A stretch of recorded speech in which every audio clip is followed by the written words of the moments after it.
एक मुगल शासक मंदिर की तरफ अपनी सेना के साथ बढ़े ही जा रहा था और आज उसकी मंशा थी कि मैं इस मंदिर को तहस नहस कर दूंगा। हालांकि कोई बड़ी बात नहीं है। जो मुगल शासक थे उन लोगों को केवल हमें बताया गया था कि अकबर बहुत महान था, लेकिन जब हम उन लोगों की सच्चाई जानते हैं ना, अपने बड़े बूढ़ों से जो हमें पढ़ाया नहीं गया, जब हम उनकी सच्चाई जानते हैं तो शायद हमारी रूह थर्रा जाती है।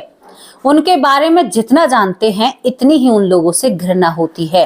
ये तो एक सत्य है दोस्तों। कई मंदिरों को क्या, भारत में कोई मंदिर ऐसा नहीं छोड़ा उन लोगों ने जिन पर उन लोगों ने अपना राज जमाने की कोशिश ना की हो।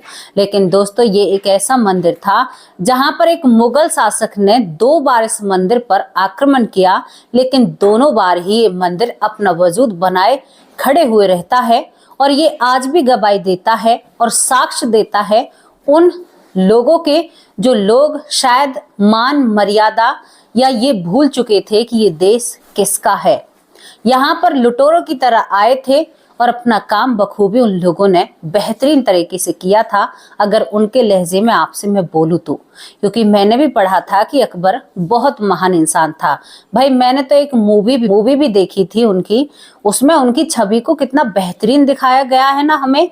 लेकिन क्या कह सकते हैं, हम आपको आज एक ऐसे मंदिर की जानकारी देना चाहते हैं जिस मंदिर पर एक मुगल शासक आक्रमण करता है और इस मंदिर को कहीं ना कहीं छुपाया गया, मतलब इस मंदिर के बारे में ज्यादा जानकारी लोगों को नहीं होती है। ये मंदिर चामुंडा देवी का मंदिर होता है। इसमें भगवान भोलेनाथ विराजमान है और कहा जाता है कि इस मंदिर में चामुंडा देवी आज भी जीवित है। अब पहली बात चामुंडा देवी के बारे में जानते हैं। कहते हैं कि चामुंडा देवी की साक्षात जो भोलेनाथ होते हैं वो आराधना करते हैं। दोस्तों, जहां के मैं आपको नाम बताऊंगी और जहां का ये मंदिर है, अगर वहां से कोई हमें देख रहा है तो जरूर हमें कमेंट बॉक्स कर इस मंदिर के बारे में और भी कुछ बातें अगर वो बताना चाहते हैं तो बता सकते हैं। लेकिन जितना हो सकता है उतनी जानकारी मैं आप लोगों के लिए लेकर आई हूँ। उन लोगों का सच आप लोगों के लिए लेकर आई हूँ जो लोग आज कहते हैं या आज उनके बनते हैं जिन लोगों ने शायद हिंदुओं पर बहुत ज्यादा बर्बरता या हिंदुओं के साथ बहुत गलत किया था। नमस्कार दोस्तों, स्वागत है आप सभी का। वैष्णवी चौधरी हमारे चैनल का नाम है और इसी नाम से हमारा फेसबुक पेज है, आप उसे भी फॉलो कर सकते हैं। और आज एक बहुत अच्छी जानकारी आप लोगों के लिए लेकर आए हैं। पहली बात, चामुंडा देवी की आराधना जो हमने आपको बताया, जहां पर भोलेनाथ साक्षात उनकी आराधना करते हैं। अब यहाँ पर एक मुगल शासक ने इस मंदिर पर आक्रमण क्यों किया?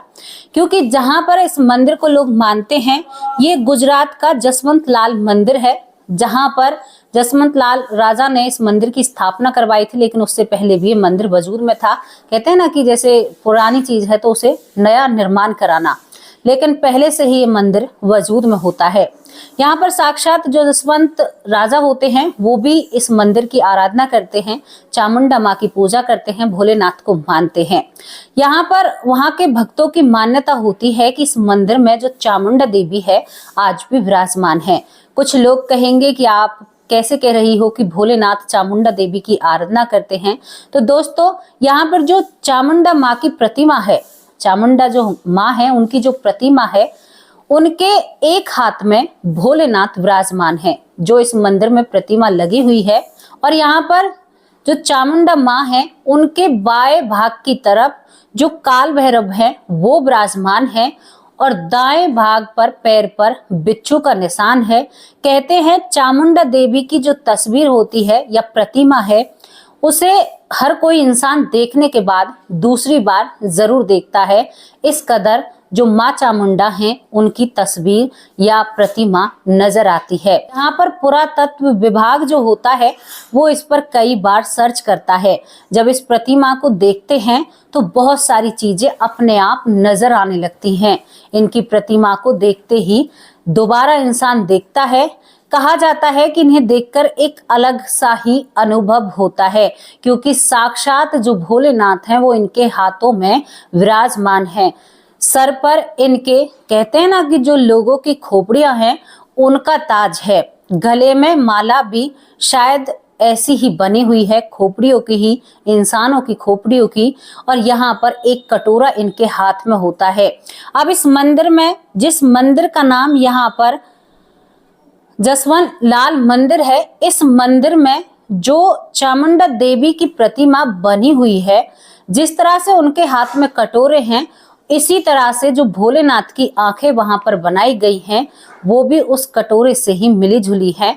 हालांकि इसकी हम ज्यादा आपको खुलकर या कह नहीं सकते कि वो ऐसा क्यों है, भोलेनाथ की आंखें भी ऐसी ही क्यों बनाई रखी हैं।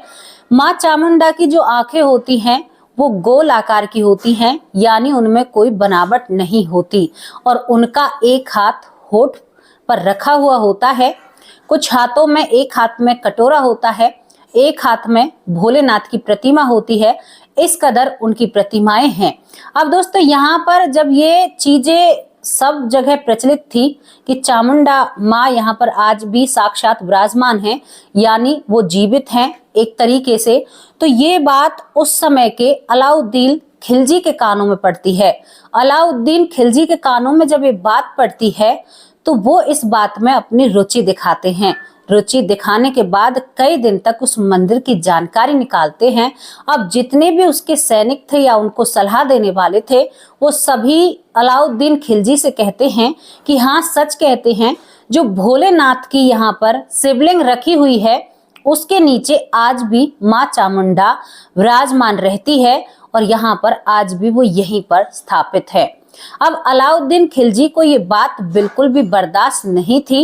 वो देखना चाहते थे कि मैं भी तो देखूं कैसी माँ चामुंडा है, और वो अपनी सैनिकों के साथ इस मंदिर पर हमला करने के लिए आते हैं। गांव के लोगों के कानों में जब ये खबर पड़ती है तो गांव के लोग एकजुट होते हैं, जो मंदिर के आसपास लोग रहते हैं।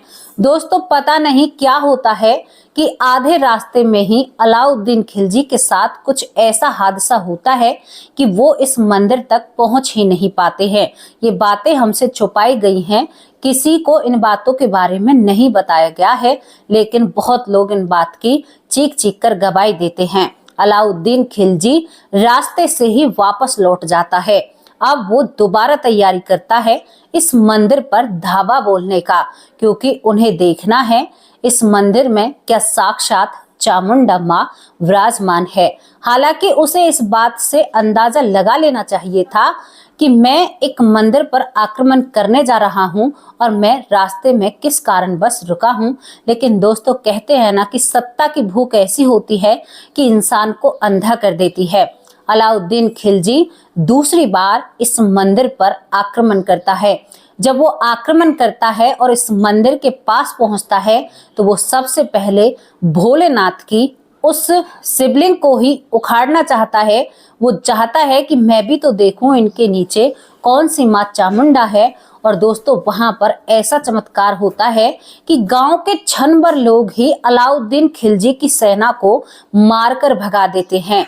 या तो एक माँ का आशीर्वाद था या इसमें कोई बहुत बड़ा रहस्य छुपा हुआ था। यहाँ पर इस मंदिर को बचा लिया जाता है भगवान की कृपा से या माँ चामुंडा की कृपा से। इस मंदिर पर कहते हैं कि असीम कृपा है माँ चामुंडा की, और यहाँ पर लोग इन्हें बहुत मानते हैं।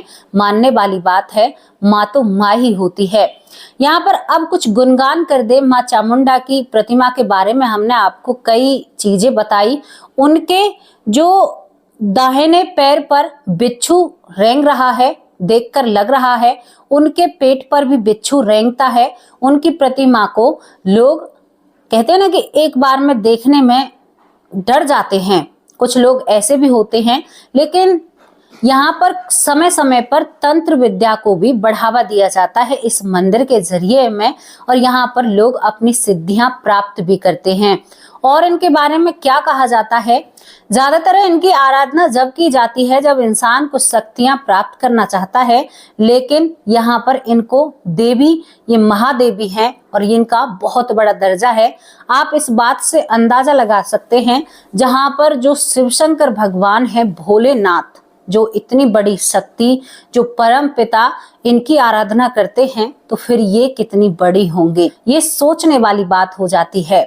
सभी भक्त बहुत तन मन से मानते हैं और सभी मिलकर बोलिए माँ चामुंडा की जय जयकार बोलिए।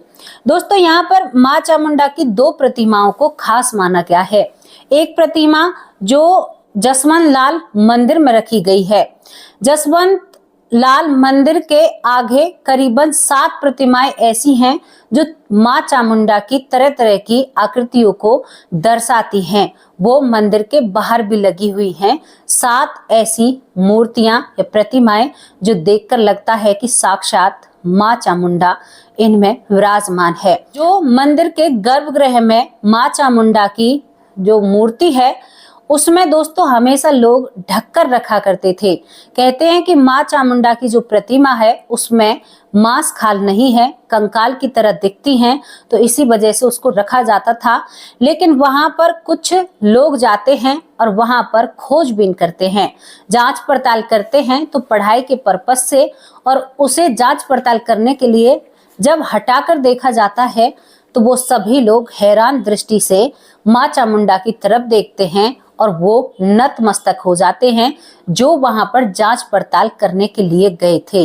माँ चामुंडा की हमने आप लोगों को बताई जो 2 प्रतिमाएं हैं। एक तो यहाँ पर उड़ीसा के संग्रहालय यानी उड़ीसा के एक ऐसी जगह पर रखी हुई है जहां पर चीजों को रखा जाता है, एक तरीके से आप उसको म्यूजियम भी बोल सकते हैं। एक प्रतिमा को संग्रहालय उड़ीसा के संग्रहालय में रखा गया है और एक प्रतिमा जसवंत लाल मंदिर में आपको दिखाई देगी या नजर आएगी। लेकिन दोस्तों हमें अफसोस इस बात का होता है, हमारे देश में ऐसी शक्तियां उत्पन्न हुई। हमारा देश कहते हैं कि सर्वोपरि है, हमारा देश महान देश है। इस देश में ऐसी ऐसी शक्तियां, और जहां पर लोग गुफाओं में जीवन जी रहे थे, मैंने एक वीडियो में और यही बात कही है, वहां पर हमारे देश में राजाएं राज कर रहे थे। ये भगवानों की भूमि है, यहाँ पर साक्षात भगवान विराजमान हैं। बड़े नसीबों से ये देश मिलता है और बड़े नसीबों से भारत जैसे देश की मिट्टी मिलती है। लेकिन बाहर के आए हुए लोगों ने बहुत कुछ मिटाने की कोशिश की है। दोस्तों आज इस मंदिर की जो शिवलिंग है, भोलेनाथ की शिवलिंग है, महादेव की, वो चीख चीख कर गवाही देती है यहाँ पर अलाउद्दीन खिलजी की हुई बर्बरता की। लेकिन यहाँ पर ये मंदिर अपना वजूद बनाता है। तो दोस्तों आपको क्या इस मंदिर के बारे में पता था? क्या आप लोग इस मंदिर के बारे में जानते थे? मैंने जब इस मंदिर के बारे में जाना तो मुझे ये जानकारी आप लोगों को देने में बहुत अच्छा सा महसूस हुआ। लगा कि आप लोगों को ये जानकारी दे दूं कि हमारा मंदिर जो अपना वजूद बनाता है और उन लोगों को मुंह की खिलाता है जो लोग उस पर आक्रमण करने की बात करते हैं। और यहाँ पर इस मंदिर के बारे में बहुत सारी मान्यताएं हैं और यहाँ पर चामुंडा माँ को बहुत पूजा जाता है। काल भैरव यहाँ पर विराजमान है चामुंडा माँ के बाएं भाग की तरफ। तो ये जानकारी हमने आप लोगों को दी कि जहाँ पर अलाउद्दीन खिलजी मुंह की खाता है। अब लोग सवाल खड़े कर देते हैं कि ऐसा कुछ नहीं है, लेकिन हमारे मंदिर गवाही देते हैं। तो दोस्तों यहाँ पर ये जानकारी यहीं पर समाप्त हो जाती है। आप माँ चामुंडा के बारे में और कितना जानते हो हमें कमेंट बॉक्स में राय जरूर भेजना। दोस्तों यहाँ पर हमारी एक ऐश्वर्या बहन है। कल हमने एक भगत और भगवान की वीडियो आप लोगों को बताई थी, तो यहाँ पर ऐश्वर्या बहन ने अपने कुल की बात हमसे साझा की है। ऐश्वर्या बहन, आपका कमेंट हमने पढ़ा और हमें लगा कि ये जानकारी सभी को मिलनी चाहिए, अगर आपको कोई परेशानी ना हो। ऐश्वर्या बहन ने हमसे कहा है कि मेरा ननिहाल था, यानी ऐश्वर्या बहन के जो मामा होते हैं, ये बताती हैं कि हमारे मामा की 7 पीढ़ी पहले हमारे मामा के घर में हमारी कुल देवी पैदा होती हैं। कुल देवी जब 8-9 साल की होती हैं तो किसी कारणवश उनकी जो कुल देवी घर में पैदा हुई थी बेटी के रूप में, बड़ी इच्छाओं से और दुआओं से और मन्नतों से कुल देवी पैदा होती हैं, क्योंकि बहुत बड़ी बात हो जाती है कुल देवी घर में जन्म लेना, ये बहुत बड़ी बात हो जाती है। जब वो गुस्सा हो जाती हैं तो 7 पीढ़ी पहले ऐश्वर्या बहन हमें बताती हैं कि वो नाराज होकर इस परिवार को एक श्राप देती हैं। श्राप क्या था कि तुम्हारी जो 7वीं पीढ़ी है वही समाप्त हो जाएगी, उसके आगे तुम्हारा कुल नहीं चलेगा। और यहाँ पर ऐश्वर्या बहन बताती हैं, ऐश्वर्या बहन को उनकी माँ बताती हैं कि तुम्हारे जो नाना थे वो 7वीं पीढ़ी के वंशज थे, उसके बाद यहाँ पर ऐश्वर्या बहन बताती हैं कि उनके 8 या 9 मामा हुए थे, लेकिन कोई किसी कारण और कोई किसी कारण किसी का भी बच्चा नहीं होता है। छोटी उम्र में वो सभी चले जाते हैं, केवल उनकी माँ जीवित रह जाती है। और जो कुलदेवी ने श्राप दिया था, ऐश्वर्या बहन कहती हैं कि वो श्राप इस तरह से पूरा हो जाता है और ऐश्वर्या बहन इन बातों को मानती हैं। दोस्तों, हमने आपको अपने ही परिवार के सदस्य की एक बात बताई जो उनके परिवार से जुड़ी थी, तो आप इस बात को कितना मानते हो? आप क्या माँ चामुंडा देवी के इस कहानी से या इनके मंदिर के बारे में जानकारी लेकर आपको कुछ प्रशंसा हुई? कमेंट बॉक्स में अपनी राय जरूर रखना। कहते हैं कुछ लोग माँ चामुंडा देवी के वंशज आज भी हैं, और कहा जाता है जो माँ चामुंडा देवी हैं वो आज भी विराजमान है, जीवित है। कहने का ये मतलब है जिस तरह से हनुमान जी की मृत्यु नहीं हुई थी, उसी तरह से माँ चामुंडा जी की भी मृत्यु नहीं हुई है। ये लोगों का मानना है, लेकिन उन लोगों का मानना है। हालांकि वहां पर जितने भक्तजन आते हैं वो इस बात को नकारते भी हैं कि ऐसा नहीं है कि भोलेनाथ की जो वहां पर शिवलिंग है उनके नीचे माँ विराजमान है। लेकिन हाँ, बहुत लोग मानते भी हैं, और पहले के लोग इन बातों को बहुत मानते हैं। लेकिन माँ चामुंडा देवी की वहां पर बहुत ज्यादा आराधना होती है। वहां पर कुछ लोग अपनी शक्तियों को सिद्ध करते हैं, जैसे तंत्र विद्या, मंत्र विद्या। जो लोग अपने हिसाब से जीते हैं वो उसी हिसाब से काम करते हैं, क्योंकि हम आजाद देश में रहते हैं। तो दोस्तों, आप लोगों को कैसी लगी? भारत में ऐसी चीजें, रहस्यमय चीजें, ऐसी चीजें भरी हुई है जिन्हें हम जितना खोदे ना उतना ही कुछ नया निकलता है, जिनकी जड़ें जाने कहां तक हैं। कहां तक मिटाओगे? नहीं मिटा पाओगे। इनकी जड़ें बहुत मजबूत हैं और बहुत दूर तक हैं। कहते हैं कि जमीन में दफनाई हुई चीज, जमीन में हमने किसी को दफना दिया और ऊपर से मिट्टी फिरा दी तो सोचा खत्म हो गया। आप उसको खत्म नहीं कर सकते। कभी वो आंधी आएगी, उस मिट्टी को हटाएगी, कभी वो बारिश आएगी, और किसी न किसी दिन उस मिट्टी से वो चीज निकल कर बाहर जरूर आएगी। उसे कोई नहीं रोक सकता, क्योंकि हमें अपने परमात्मा पर पूरा भरोसा है, और हमारे परमात्मा जो करते हैं अच्छे के लिए ही करते हैं। जो लोगों ने गलत किया था जरूर एक ना एक दिन भुगतेंगे। और हमारी तो यहाँ पर कहते हैं ना कि किताबों में भी लिखा है कि ये दिन हमें देखने थे, तो हम इन दिनों को देख रहे हैं। दोस्तों, एक चीज के तहत यहाँ पर कहा जाता है, जिस तरह से मुगलों का काल आया था, मुगलों का समय आया था, उसी तरह से दोबारा एक और बार भारत के ऊपर ऐसा ही कुछ देखने को मिलेगा इस कलयुग में। मैंने ऐसा भी सुना है, मेरे पापा बताते हैं मुझे, लेकिन मैं आप लोगों से साझा कर रही हूँ इस बात को। कितने लोग मानते हैं ऐसी बातों को? कभी कभी देखकर तो लगता है कि हाँ, बातें सच की तरफ जा रही हैं, क्योंकि मेरे पापा कहते हैं कि अभी लिखा हुआ है। और हमारे यहाँ पर एक, मैं जिस गांव की हूँ उस गांव में दाऊ जी महाराज का मंदिर है। मंदिर बहुत प्राचीन है और वहां पर एक बहुत बड़ी बही खाता किताब है। दोस्तों, जब ये फागुन का मास आता है, होली का पर्व आता है, तो वहां पर कुछ चौपाई गाई जाती हैं। वहां के हमारे जो गांव के लोग हैं उस किताब से उन चौपाइयों को उठाते हैं, और मैं उनकी पूरी जानकारी आपको निकाल कर दूंगी, क्योंकि मैं पूछताछ कर कर अच्छी तरह से तहकीकात कर कर आपको बताऊंगी। लेकिन आज मोटा मोटा सा बता दूं तो वहां पर वो लोग उन चौपाइयों के जरिए आने वाले साल के बारे में अपने गीतों के माध्यम से लोगों में उन बातों को करते हैं। ये मेरे गांव की बात है। मैं आपको एक सच से, अगर अगली साल दोबारा चौपाइयाँ होंगी तो मैं आपको कोशिश करूंगी उन चौपाइयों को सुनाने की, क्योंकि अब की बार तो मेरी तबीयत खराब थी। मेरा मन था आपको वो चीज अभी दर्शाऊं, लेकिन अगर कुछ दिनों में मेरा वहां पर जाना होगा तो जरूर आपको उन चीजों की शूटिंग करके और वीडियो करके मैं आप लोगों को जरूर दिखाऊंगी। हमारे गाँव में उस किताब से, उस बही से पढ़कर उन चौपाइयों को गाया जाता है और उनके जरिए बताया जाता है कि आने वाले साल में मौसम कैसा रहेगा, सूखा पड़ेगी या खेतों में अनाज अच्छा होगा। इस तरह की चीजें बताई जाती हैं। जब मैंने ये सब कुछ अपने कानों से सुना तो मुझे बहुत अच्छा लगा, और मैंने कहा कि सच में ही हमारे पास ऐसी भी चीजें हैं। दोस्तों, जितने गाँव है ना, हर गांव का एक अलग इतिहास है, हर गांव की एक अलग जानकारी है। अगर उसे खोजे तो कोई, उसके बारे में जाने तो कोई, लेकिन जानता कौन है? गांव वाले अपनी परंपराओं को आज भी निभाते हैं और अपनी चीजों को समेट कर रखते हैं। गांव के लोग हर चीज को सहेज कर रखते हैं, क्योंकि वो अनाज को उगाना जानते हैं, तो वो हर चीज की कीमत जानते हैं कि कितनी मेहनत की है। दोस्तों ये जो चीज मैंने आपको बताई है, दाऊ जी महाराज जो कृष्ण भगवान के भाई थे, उनका मंदिर है हमारे वहां पर, और उस मंदिर में आज भी वो बही रखी है और वहां से लोग चौपाई गाते हैं और उन चौपाई के जरिए हमें पता चलता है कि आने वाला समय कैसा रहेगा। 1 साल का वहां पर एक तरीके से भविष्यवाणी की जाती है।